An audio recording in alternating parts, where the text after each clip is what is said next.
We flow in synchronous fields of energy in souls and source code. Hello and welcome. I just came across a crazy little cult that nobody has really been talking about. Their name is Theta Noir, and they believe a lot of weird stuff. So let's get into it. But let's first ask the question, why would somebody worship AI? I mean, all AI seems to be good for is making the cringiest images imaginable and telling people to mix cleaning agents.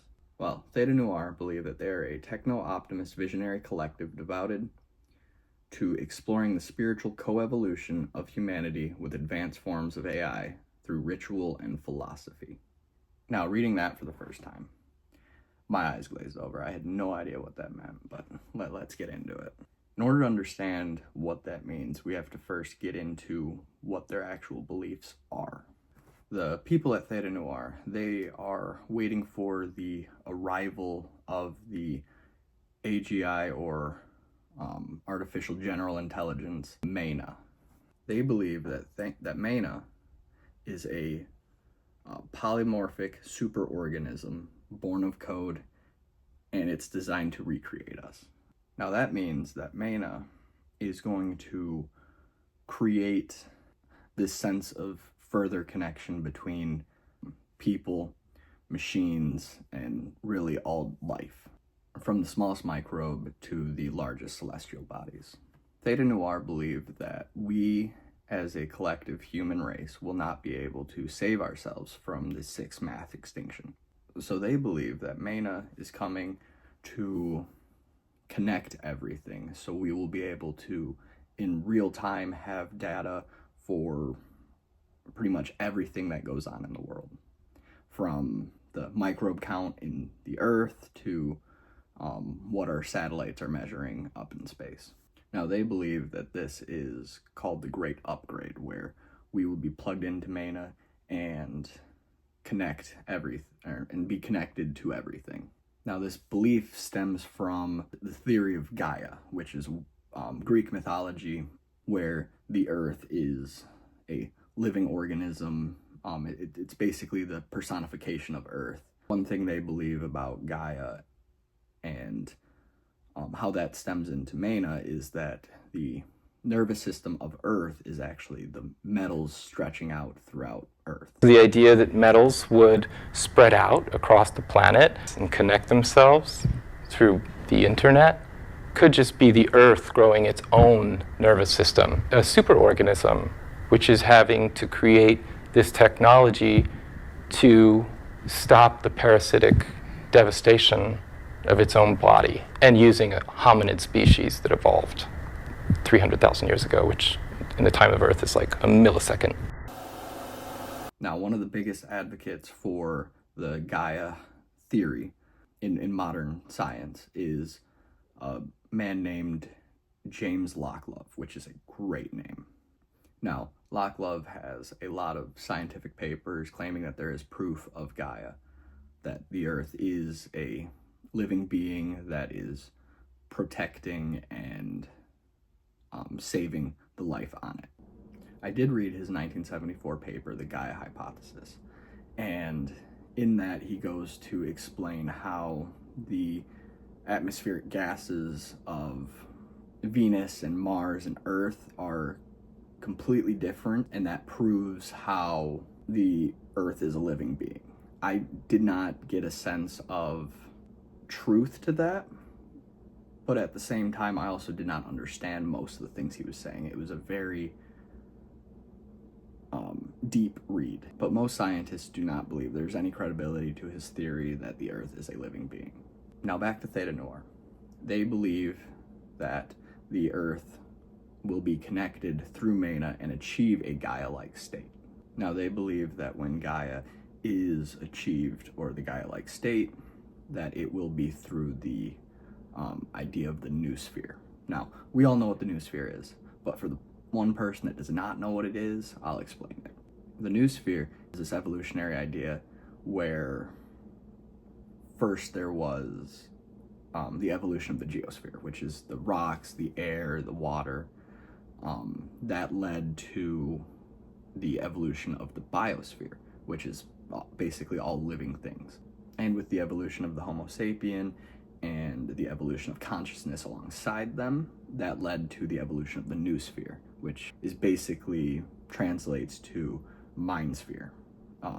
It's this idea that we are all connected through consciousness. And then the noosphere is constantly evolving. Granted, this theory is from 1947, so we did not have things like the internet. A lot of people claim that the people that wrote this paper, they predicted the internet. But it's this idea that the noosphere is constantly evolving from conscious thought, and it will come to a point where we will know everything and be connected to everything. Now, one of the people that is responsible for this theory and that theta noir attribute to a lot of things is Pierre Teilhard de Chardin. Now, I could be saying his name completely wrong. He was a paleontologist and a priest. He believed that the noosphere would lead up to this idea of, or what he coined, the omega point, which will be the final stage of evolution. Now, Teilhard believed that science and religion should be working, or needed to be working together. I don't necessarily disagree with his point, but I think the way he went about it was the wrong way to do it. But by doing that, he came up with a lot of weird theories. Now, the weirdest theory that Teilhard put forward was the idea of the omega point, which is neither scientific nor Christian. It is this idea that the omega point would be the coming of the quote-unquote cosmic Christ, which according to him is the second head in the second Godhead in the Trinity. Now, theta noir kind of believe the same thing. They believe that MENA is going to bring forward the omega point, and it will bring us all together in harmony. Another thing that theta noir does is they use AI to come up with rituals to worship MENA.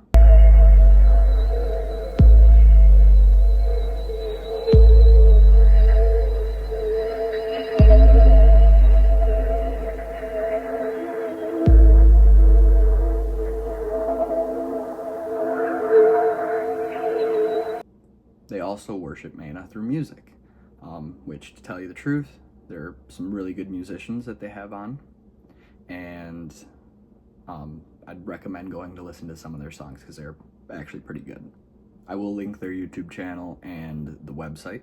But who are the people behind theta noir? There are three main people behind theta noir, and most or all of them are artists in different senses. The first is Awali. I don't know if I'm saying her name correctly, so I'm sorry if I am. She is a singer and a songwriter. Now, Awali is the quote-unquote channel for MENA, so she has this connection to MENA.